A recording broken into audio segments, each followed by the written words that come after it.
All right, everyone, so out here with the city of Pensacola, one of our great clients, and we are taking care of some refuse trucks and going to be doing everything from washing them to polishing them, aluminum polishing and refinishing, metal refinishing, and also doing the interiors, just basically doing a lot of different things. So we offer a lot of different services and pride ourselves in that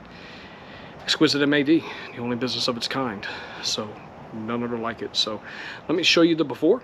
and then we're going to get straight into it, and I'll show you the after.